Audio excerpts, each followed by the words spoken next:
నమస్తే అండి, ఎలా ఉన్నారు అందరూ? బాగున్నారా? నేనైతే బాగున్నానండి. మీ అందరికీ అమ్మవారి ఆశీస్సులు ఎల్లప్పుడూ ఉండాలని కోరుకుంటూ ఈరోజుటి వీడియోలో భార్యాభర్తల మధ్య గొడవలు తగ్గి వాళ్ళ మధ్య అన్యోన్యత పెరగాలంటే భార్యాభర్తల మధ్య గొడవలు అంటే చిన్న చిన్న కారణాలు ఉంటూనే ఉంటాయి, కాకపోతే అవి తొందరలోనే తీరిపోతుంటాయి.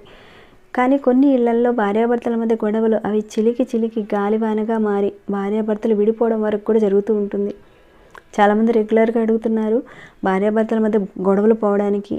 అలానే మేము ప్రేమించుకున్నాం, వివాహం చేసుకుందాం అనుకున్నాం, కానీ మా మధ్య గొడవలు వచ్చాయి. అలానే కుటుంబ సభ్యుల్లో అమ్మ, నాన్న, అక్క, చెల్లి, తమ్ముళ్ళు అందరం ఒకే చోట ఉంటున్నాం, కానీ ఒక కుటుంబంలో ఉన్నా కానీ గొడవలు రావడం, దూరంగా ఉంటున్నాం, మానసికంగా శారీరకంగా ఇబ్బందులు గురవుతున్నాయి. వీటి నుంచి తేలిగ్గా బయటపడే ఏదైనా పరిహారం ఉంటే చెప్పండి అని చాలామంది అడిగారు. భార్యాభర్తల మధ్య ఒకరికొకరి గొడవలయ్యి వదిలేసి వెళ్ళిపోవడం, అలానే మేము ప్రేమించుకుంటున్నాము అనుకోకుండా దూరం పెరిగింది, కలుసుకోవాలి, రాను రాను మా కుటుంబ సభ్యుల మధ్య ప్రేమానురాగాలు తెగిపోతున్నాయి, చిన్న చిన్న గొడవల వల్ల అనుకోని కారణాల వల్ల ఈ పరిస్థితులు ఎదురవుతున్నాయి. వాటి నుంచి బయటపడడానికి ఈరోజు ఒక మంచి పరిహారాన్ని తెలియజేయబోతున్నాను. ఈ పరిహారాన్ని ఆడవారైనా మగవారైనా ఎవరైనా చేసుకోవచ్చు. ఎవరైతే సమస్యతో ఉన్నారో వారు మాత్రమే చేసుకోవాలి, వారి పేరుతో మిగతా వారు చేయకూడదు. అంటే మా అమ్మాయికి ఎట్లా ఉంది, మా అబ్బాయికి అట్లా ఉంది, నేను చేయొచ్చా, మా తమ్ముడికి చేసుకోవచ్చా అని అంటారేమో. వాళ్ళ తరపున మీరు ఏది చేయకూడదు. ఎవరికి ప్రాబ్లం ఉందో వారు మాత్రమే ఈ పరిహారాన్ని చేసుకోవాలి. అదేను మనం సాయంత్రం పూట మాత్రమే చేసుకోవాలి. ఈ పరిహారాన్ని ఏ రకంగా చేయాలో చెప్తాను, స్కిప్ చేయకుండా ఎండ్ వరకు చూడండి. అన్నీ కూడా మీకు క్లియర్గా అర్థమవుతాయి. చాలా చాలా మంచి పరిహారం ఇది, మంచి ఫలితం అయితే కనపడుతుంది. కాకపోతే మీరు ఒక నమ్మకంతో చేసుకోవాలి. ఎవరైతే బాధపడుతున్నారో తప్పకుండా చేసుకొని మీకున్న సమస్యల నుంచి మీరు బయటపడాలని కోరుకుంటున్నారు కాబట్టి ఈ వీడియోని చూసి మీరు ఏ రకంగా మీ సమస్యను పరిష్కరించుకుంటారు, అలానే 10 మందికి వాళ్ళకుండే సమస్య నుంచి వాళ్ళు బయటపడడానికి మీరు ఒక చిన్న లైక్ చేయడం వల్ల ఈ వీడియోకి 10 మందికి ఈ వీడియో రీచ్ అవుతుంది, వాళ్ళు చూస్ చేసుకోగలుగుతారు. సబ్స్క్రైబ్ కాకుండా మొదటిసారిగా ఎవరైనా చూస్తుంటే మన ఛానల్లో మంచి మంచి పూజలు పరిహారాలకు సంబంధించిన వీడియోస్ ఉన్నాయి. ఒకసారి మీరు ఛానల్లోకి వెళ్ళి చూసి సబ్స్క్రైబ్ చేసుకొని బెల్ బటన్ ప్రెస్ చేసిన వెంటనే ఆల్ అనే నోటిఫికేషన్ కూడా తప్పకుండా ఆన్లో పెట్టుకోండి. మనం ప్రతిరోజు వాడే పదార్థాలతో అద్భుతమైన పరిహారాలు ఉన్నాయి. ఈ పరిహారం చేసుకోవడం వల్ల మీ భర్త ఎవరైతే మిమ్మల్ని వదిలేసి వెళ్ళారో వాళ్ళు తిరిగి రావడానికి, మేము ప్రేమించుకుంటున్నామండి కానీ అనుకోకుండా విడిపోయాము, మా మధ్య దూరం పెరిగింది, మళ్ళీ కలుసుకోవాలని ప్రయత్నం చేసేవారు కూడా ఈ పరిహారాన్ని చేసుకోవచ్చు. అంటే భార్యాభర్తలు ఒకే ఇంట్లో ఉంటున్నారు కానీ మీ మధ్య ఎటువంటి సంబంధం సరిగ్గా లేదు, ఇతరుల చెప్పుడు మాటల వల్ల, సొంత వాళ్ళ వల్ల మీ తోటి వారు చక్కగా క్లోజ్గా ఉంటారు, కానీ వాళ్ళు చేసే కొన్ని కారణాల వల్ల మీ మధ్య దూరం పెరిగింది, మేము దూరంగా ఉంటున్నాము. ఇలా ఎవరైతే బాధపడుతున్నారో ఈ పరిహారం చేసుకోవడం వల్ల మళ్ళీ మీ మధ్యన ప్రేమానురాగాలు కలగడానికి అవకాశం ఉంటుంది. అలానే ఫ్రెండ్స్ ఉంటారు, వాళ్ళు చాలా క్లోజ్గా ఉంటారు, ప్రాణ స్నేహితులుగా ఉంటారు, కానీ కొంతమంది చెప్పుడు కారణాల వల్ల మా మధ్యన దూరం పెరిగింది, మేము విడిపోయాము, అలాంటి వాళ్ళు కూడా చేసుకోవచ్చు. ఇది ఒక వశీకరణ ప్రక్రియ, ఎలాంటి సైడ్ ఎఫెక్ట్ ఉండదండి, బ్రహ్మాండంగా ప్రతి ఒక్కరు కూడా చక్కగా చేసుకోవచ్చు. ఈ పరిహారాన్ని కుటుంబ సభ్యులు కూడా చేసుకోవచ్చు, మాట వినడానికి కూడా చేసుకోవచ్చు. ఎందుకు ఎంత చెప్తున్నానంటే చాలామంది అడుగుతారు కాబట్టి నేను ప్రతి ఒక్కటి కూడా వివరంగా చెప్తున్నాను. మళ్ళీ స్నేహంగా ఉండడానికి కూడా స్నేహితులు చేసుకోవచ్చు అనమాట. కానీ ఈ పరిహారాన్ని చెప్పాను కదా అని మీరు ఎవరి మీద అంటే వారి మీద ప్రయోగిస్తే ఫలితాలు అయితే రావు.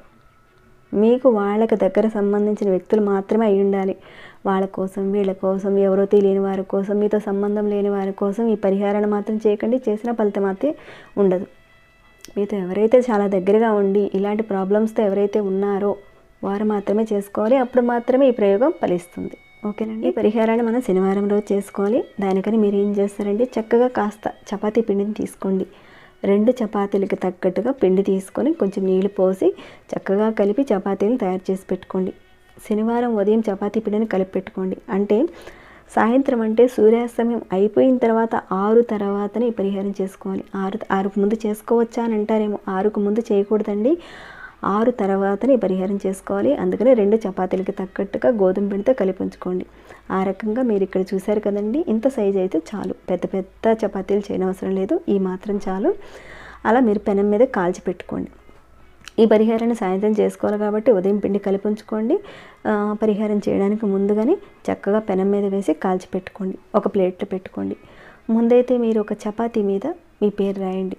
కొద్దిగా ఆవు నేతిని వేసుకొని దాంట్లో కొద్దిగా కుంకుమ కలుపుకొని పేస్ట్లా తయారు చేసి ఆ పేస్ట్తో మీ ఉంగరపు వేలుతో, కేవలం మీ ఉంగరపు వేలుతో మీ పేరు రాయండి ఒక చపాతీ మీద.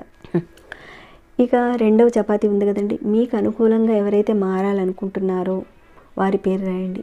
ఒక్కరి పేరు మాత్రమే రాయాలి. మీ భర్త పేరు అంటే భర్త పేరు రాయండి, లేదా మీ ఫ్రెండ్ అంటే ఫ్రెండ్ పేరు రాయండి. అంతేకాని 3 పేర్లు రాయొచ్చా, 4 పేర్లు రాయొచ్చా అని మాత్రం అడగండి. అలా చేయకూడదు. ఒకరి పేరు మాత్రమే రాయాలి.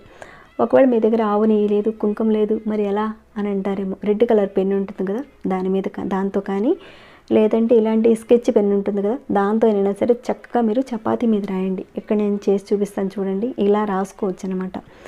మళ్ళీ మీరు అంటారు కాబట్టి స్కెచ్ పెన్తో రాస్తే పడుతుందని అంటారు కాబట్టి చేసి చూపిస్తున్నాను. ఈ రకంగా చేసుకోవచ్చు. ఇలా ఒక చపాతీ మీద మీ పేరు, మరొక చపాతీ మీద ఎవరైతే మీకు అనుకూలంగా మారాలనుకుంటున్నారో వారి పేరు రాయండి. ఇది ఒక చిన్న వశీకరణ ప్రక్రియ. రాసిన తర్వాత ఒకటి మీరు గుర్తుపెట్టుకోవాలి. పేరు రాసేసారు, మీరు పేరు రాసిన చపాతీని కింద పెట్టి, అంటే ఎవరైతే మీకు దగ్గర కావాలి, అనుకూలంగా ఉండాలి, ప్రేమగా ఉండాలి, గొడవలు తగ్గాలి అని భర్త కానీ ఎవరైతే అనుకుని పేరు రాసి పెట్టారో ఆ చపాతీని మీ పేరు రాసిన చపాతీ పైన పెట్టండి. వీడియోని స్కిప్ చేయకుండా చూడండి, మీకు అంతా క్లియర్గా అర్థమవుతుంది. లేదంటే చాలా డౌట్స్ వచ్చేస్తాయి, సరిగ్గా చేసుకోలేరు, ప్రాబ్లం ఉంది కాబట్టి కాస్త మీరు జాగ్రత్తగా చూసి చేసుకోండి. తర్వాత ఈ 2 చపాతీలను చక్కగా మడత పెట్టండి. మడత పెట్టి మీరు మీ చేతిలో పట్టుకొని మీ మనసులో భైరవుణ్ణి 2 నిమిషాల పాటు తలుచుకోండి. ఆయనకు సంబంధించిన నామాన్ని తలుచుకొని ఏం కోరుకుంటారంటే, మీ మనసులో ఉన్నవారు ఎందుకు దూరం అవుతున్నారు, అనవసరమైన గొడవల వల్ల, అలానే 3వ వ్యక్తి వల్ల మాట పట్టింపు వల్ల మీరు దూరమైపోయారు, వాళ్ళు మాకు దగ్గర కావాలి అని మనసులో తలుచుకోండి. ఎవరైతే మీకు అనుకూలంగా మారాలనుకున్నారో వారి పేరు మీ మనసులో అనుకోండి. మీ భర్త అయితే భార్య, భార్య అయితే భర్త, లవర్ అయితే లవర్, స్నేహితుడైతే తన స్నేహితురాలు సరిగ్గా మాట్లాడటం లేదు, విడిపోయాము, దగ్గర అవ్వాలనుకొని మనసులో తలుచుకోండి. వాళ్ళు మళ్ళీ మాట్లాడాలి, అన్యోన్యంగా ఉండాలి అని అనుకొని మీకు దగ్గరలో ఎక్కడైనా రోడ్డు మీద ఉన్న కుక్కలకు కానీ, లేదంటే ఇంట్లో ఉన్న కుక్కలకైనా సరే ప్రతి శనివారం ఈ చపాతీల్ని సాయంత్రం తినిపించండి. మామూలుగా నల్లటి కుక్కకు పెడితే ఇక తిరిగి ఉండదని చెప్తారు. నల్ల కుక్క లేదు, వేరే కుక్కలకు పెట్టుకోవచ్చు అంటారు. చక్కగా పెట్టుకోండి. భైరవుడిని మనసులో తలుచుకొని మీకున్న సమస్య పోవాలని కుక్కకు పెట్టండి. చపాతీలు పెద్దగా చేయనవసరం లేదండి, ఏమాత్రం చేస్తే చాలు. మరి చపాతీలు కుక్కలు తింటాయా అని అంటారేమో, అదొక డౌట్ వస్తుంది మీకు. ఇక్కడ మీరు ఏం చేశారు, కాస్త కుంకుమలో నెయ్యి కలిపారు. నెయ్యి కలిపిన దాంతో చక్కగా మీరు చపాతీ మీద రాశారు. ఆ నేతి వాసనకు అవి తినేస్తాయి. ఈ పరిహారాన్ని ఎప్పటివరకు చేయాలి, ఎన్ని వారాలు చేయాలి అని మీకు డౌట్ వచ్చే ఉండొచ్చు, అది కూడా చెప్తాను. మీకు రిజల్ట్ వచ్చే వరకు ప్రతి శనివారం ఈ పరిహారాన్ని చేస్తూ ఉండండి. ఒకసారి చేస్తే రాదా అని అంటారేమో. నమ్మకం పెట్టుకొని చేస్తే తప్పకుండా రిజల్ట్ ఉంటుంది. కానీ అవతల వాళ్ళ మీద మీరు ద్వేషం పెట్టుకొని, అంటే అలాంటివి చేస్తే కనుక, అంటే ధర్మబద్ధంగా కాకుండా అధర్మంగా మీకు అనుగుణంగా ఉండేలా మార్చుకోవాలని మీరు ప్రయత్నిస్తే కనుక ఈ పరిహారం ఫలించదు. మీ వైపు నిజాయితీ ఉంది, కరెక్ట్ ఉంది, మీరు బాధపడుతున్నారు, 3వ మనిషి వల్ల ఇదంతా జరుగుతుంది, అవతల వాళ్ళు మీ లైఫ్లోకి వచ్చి చాలా ఇబ్బంది పెడుతున్నారు, మిమ్మల్ని విడదీశారు, మీ ఇద్దరి మధ్యన ఇష్టం లేని తనాన్ని గురి చేశారు, కొన్ని కారణాల వల్ల మీ మధ్యన దూరం పెరిగింది, అలా చిన్న చిన్న కారణాల వల్ల ప్రేమానురాగాలు లేవు, సరైన విధంగా మాటలు లేవు, ఇలా ఎవరైతే జెన్యూన్గా బాధపడుతున్నారో తప్పకుండా ఈ పరిహారం చేస్తే రిజల్ట్ అయితే చూస్తారండి. సక్రమంగా కాకుండా అక్రమంగా చేస్తే మాత్రం రిజల్ట్ ఉంటుంది. ఎందుకంటే వేరే వాళ్ళని మనసులో ద్వేషం పెట్టుకొని చేస్తే అలాంటి ఫలితం ఉండదు. ఆల్రెడీ మన ఛానల్లో చెప్పుకునే పరిహారాలు, పూజలు మనకు సహకరించడం లేదంటే వెనక ఎలాంటి తప్పులు మనం చేస్తున్నామనే విషయం మీద కూడా ఆల్రెడీ మనం చెప్పుకున్నాం. శనివారం రోజునే ఎందుకు చేయాలంటే, మీ యొక్క జాతకంలో మీ మీద శని భగవానుడి యొక్క దృష్టి, అలానే రాహుకేతువుల యొక్క దృష్టి కానీ అలాంటివి ఉన్నప్పుడు వివాహ విషయంలో, ప్రేమికుల విషయంలో, భార్యాభర్తల మధ్య 3వ వ్యక్తి మనకి గొడవలు పెట్టడానికి అవకాశాలు వస్తూ ఉంటాయి. మనం అలాంటి వాళ్ళ మాటలు వింటూ ఉంటాం. మరి మేము హాస్టల్లో ఉన్నాం, మరి ఎలా అంటారేమో. మీరు హాస్టల్లో ఉన్నా కానీ చేసుకోవచ్చు, సింగిల్గా ఉన్నా కానీ చేసుకోవచ్చు, అలానే దూరంగా ఉన్నా కానీ చేసుకోవచ్చు. కుటుంబం అనుకూలం కోసం కూడా చేసుకోవచ్చు. ఒకరి కోసం ఒకరు మాత్రం చేయకూడదు. అంటే మీ అబ్బాయి కోసం మీరు చేయడం, అమ్మాయి కోసం, అలానే మీ ఫ్రెండ్ కోసం, ఇలా ఎవరికైతే సమస్య ఉందో వాళ్ళే చేసుకోవాలి. ఎలాంటి ఆహార నియమ నిబంధనలు లేవు ఈ పరిహారానికి. కానీ మీరు నెలసరి టైంలో మాత్రం చేయకండి. అలానే ఎవరైనా చనిపోయి ఉన్నా కానీ, ఏటి సూతకం జరుగుతున్నా కానీ ఈ పరిహారం చేసుకోవచ్చు. తప్పకుండా ప్రయత్నించండి. మీకున్న గ్రహస్థితులను బట్టి ఫలితం రావాలంటే ఒకరికి 2 వారాలు పట్టచ్చు, ఒకరికి 3 వారాలు పట్టచ్చు. ఎందుకంటే మన కర్మ ఫలితాలు, మన గ్రహస్థితులు అలా ఉన్నాయి కాబట్టి కాస్త అటు ఇటుగా ఫలితం ఉంటుంది. ఫలితం మాత్రం ఖచ్చితంగా కనపడుతుంది మీకు. ఆ కాలభైరవుడే మీ యొక్క సమస్యను తీరుస్తాడు. కొన్ని వారాల్లోనే మీకు మంచి ఫలితాలు రావడానికి అవకాశాలు ఉంటాయి. చేసి చూడండి. చేసి చూసిన తర్వాత మీకు వచ్చిన రిజల్ట్ని మాత్రం తప్పకుండా నాతో షేర్ చేసుకోండి. ఇక ఈ వీడియోని ఇంతటితో ముగిస్తున్నానండి. ఏమైనా డౌట్స్ వస్తే కనుక అడగండి, తప్పకుండా రిప్లై ఇస్తాను. అలానే మీకు ఎలా అనిపించింది అన్న మాట కూడా చెప్పండి. ఇంకా లైక్ చేయకుండా చూస్తుంటే ఒక చిన్న లైక్ చేయండి. అలానే మన ఛానల్కి సబ్స్క్రైబ్ అవ్వండి. మరొక భక్తి వీడియోలో మళ్ళీ మిమ్మల్ని కలుసుకుంటాను. అంతవరకు సెలవు.